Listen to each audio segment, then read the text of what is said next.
Yo guys, what is up? Here we are with another reading video, and today we are on chapters 37 and 38 of Milkweed by Jerry Spinelli. First things first, there is a humongous thunderstorm going outside, right outside my window, right now.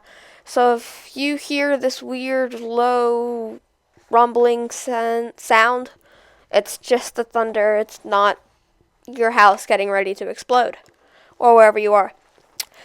Uh, um, I'm blanking. This is why I don't do vlogs.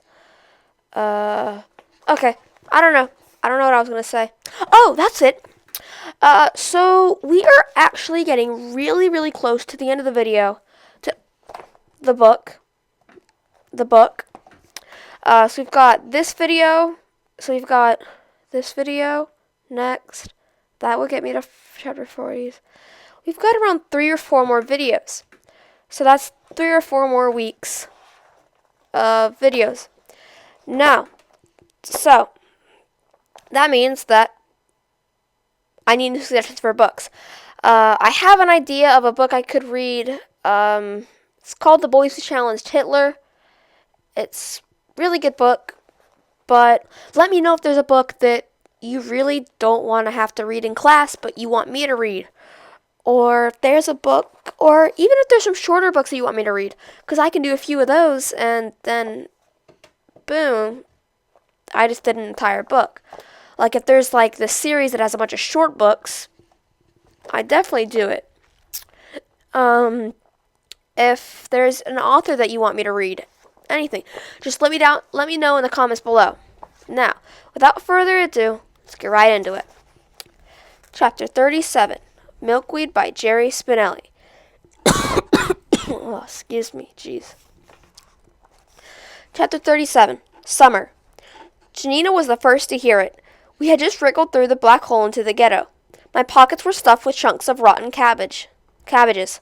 What's that? She said. We listened. In the black distance there was a faint sound of metal clanking, screeching. I don't know, I said. She yelped. It's the trains! She ran stupidly, down the middle of the street, ignoring the shadows. Onions bounced from our pockets. I ran after her. The clanking and the screeching became louder. Janina, stop! I tried to shout without shouting. Curfew began when the sun went down. Nighttime was dangerous for everyone, not just smugglers. I caught her. I held her by the arms as she tried to kick me. I wanted to hit her, but I was afraid to let go. They'll shoot you, you stupid girl. I felt her shoulders slump. She relaxed. She was giving up. I let go. She turned suddenly and raised up on her tippy toes and bashed her forehead into my nose. I howled. Tears leaped to my eyes. When I finally managed to see, she was gone. Good, I whispered. Stupid girl. I threw a stone. I shouted as loud as I could. Stupid girl. I tried to go home. I tried to sit in the shadows and wait for her to come back. In the end, all I could do was start walking from the noises in the night. They were coming from Stocky Station, the railroad yard just on the other side of the ghetto wall. I had long since discovered that the 2-brick hole I used nightly was not the only one in the wall. Near the Stocky Street gate there was another. I wriggled through it and found myself once again outside the wall. I saw that there was not one train, but many. Thick, yellow lights came from lamps hung high on a forest of poles. Locomotives huffed and whistled and blew steam from their wheels. Endless lines of boxcars vanished into the blackness. Jackboots and jackdogs flashed from the shadows. Yuri was right. I found Janina sitting on a collapsed smokestack. I could not help myself. I climbed up beside her. We watched the train come in line with the others. Where will they go? She asked, never taking her eyes from the trains. Where will they take us? You don't want to know, I said. Do you know? Yes, I lied. But I'm not telling you. Punishing her. We watched some more. She said, I know where they're going. Where? I said. She nodded like her father did when he was saying something important. They're going to Candy Mountain. We said nothing of the trains the next day. We didn't have to. Everyone in the ghetto knew. The words were in the air, buzzing with the flies. Trains, deportations, Stocky Station. Why? Where? Uncle Shepsel became more and more agitated. He wagged his book at the new people. He ranted at the people on the stairway. He called from the window in the courtyard, "Jews, repent! It is not too late. Come with me. Save yourselves." At the butcher shop ruins, Enos laughed and laughed. He stood on a pile of bricks and spread his arms and shouted, "They're doing it! They're really doing it!" The piper marched in the streets. The sounds of singing came through the open windows of the orphanage. All eyes and ears turned toward Stocky Station. Even the mourning corpses seemed to be listening. 2 nights after we first saw the trains, as we returned from the garbage cans of heaven, we heard the sounds. Gunshots, whistles, screams, snarling dogs. When we came to the tuber hole, we peeked through, our heads pressed together, one eye apiece. People were going by, many of them, down the middle of the street. Everyone carried a suitcase. My first stupid thought was, parade. Then I saw the jackboots poking them with rifles and dogs lunging and snapping. The people went by slowly. Their feet seemed to slide along the street, not walk. They did not look like they were going to Candy Mountain. I thought they would never pass. The next day the streets were empty. Voices in the stairway, in the courtyard said, "There is a quota. It must take 5,000 Jews every day." Voices, 10,000. Voices, until. And then someone said, "Resettlement." What did he mean? Resettlement? What resettlement? "They had enough of us here," someone said. "They were sick of us. They're kicking us out. They're sending us to the east, to resettlement. We will have our own villages. No one but Jews." The word resettlement took the place of the word deportation. "Still," said Uncle Shepsel, "it is better not to be a Jew in the first place." And the jackboots came in the day and the night, and the whistles blew, 1 block, 1 street at a time. Sliska Street, Panska Street, Twarda Street. Every day, every night, the slow gray parades shuffled towards Stocky Station. The people on the stairway muttered, "Resettlement, resettlement. We will be free. I will mend shoes again. We will eat." The people looked into each other's eyes and nodded and said, "Yes, yes." Still, they did not go outside. The streets remained empty, except for the piper. Sometimes when Janine and I climbed down through the people on the stairway, at night a voice would say, "Don't go, you'll miss resettlement." Klegna Street, Chladna Street. One day Mr. Milkman said to me, "Stay close to Nina, wherever you go, every second, day and night." His hand was on my shoulder. I was shocked. Not that he knew she went out with me at night, but that he was allowing her to do so.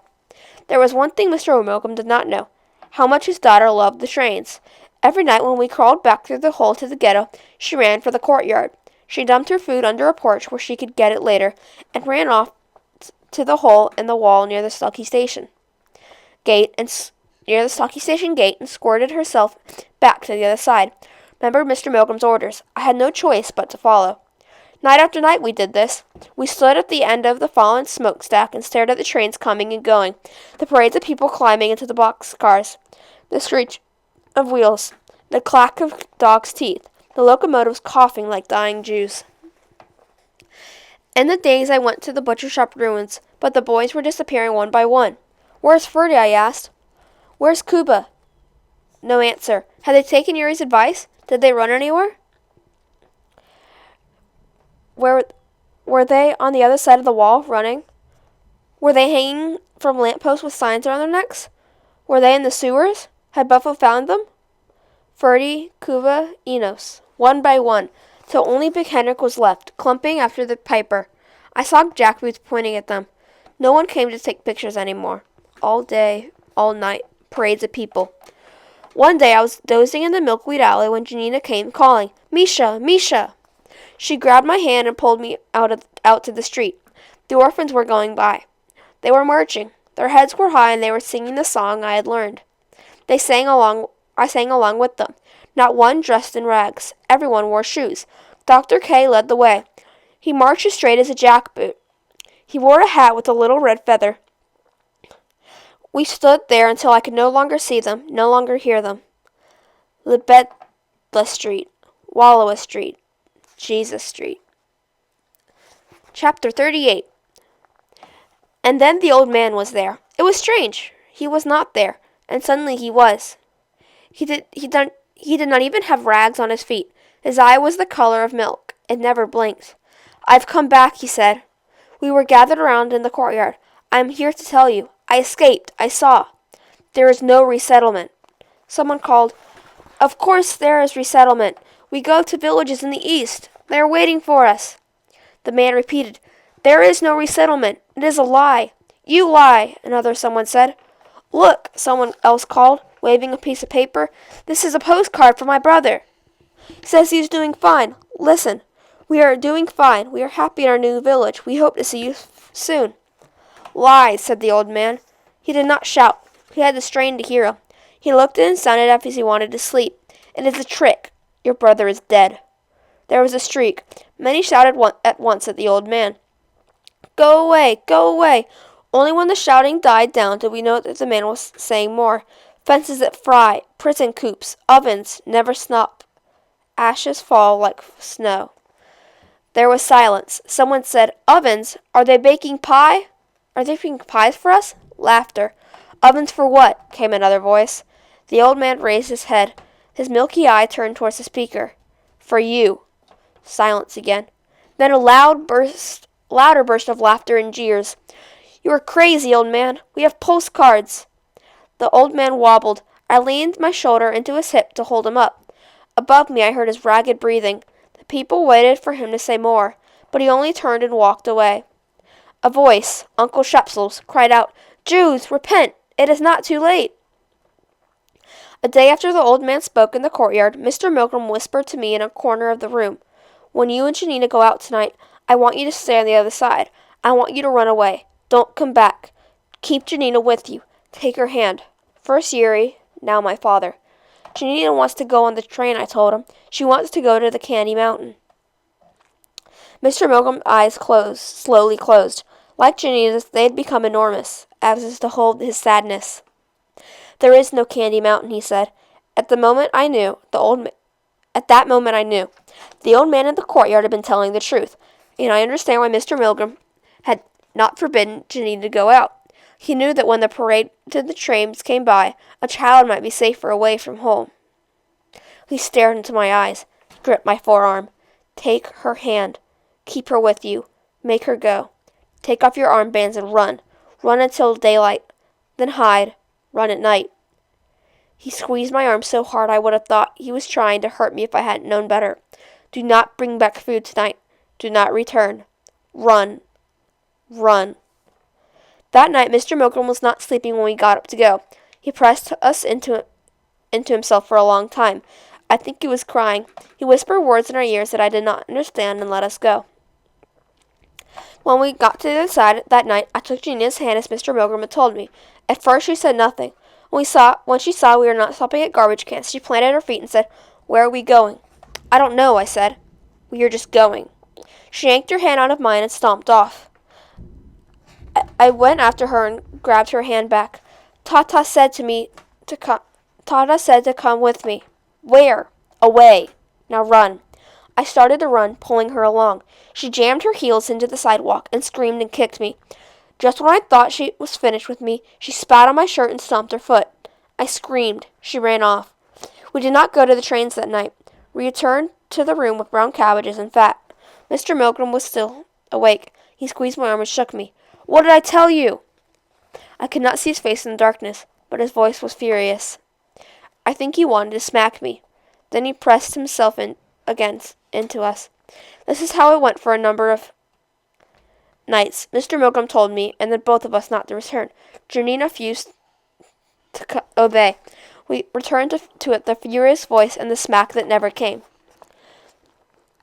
Zamenhof Street, Milla Street, Lubecki Street, and then one night we could not come back. And that is the end of chapter 38. I hope you guys did enjoy this video. If you did, make sure to leave a big thumbs up, hit that subscribe button, comment down below, and I'll see you guys in the next video.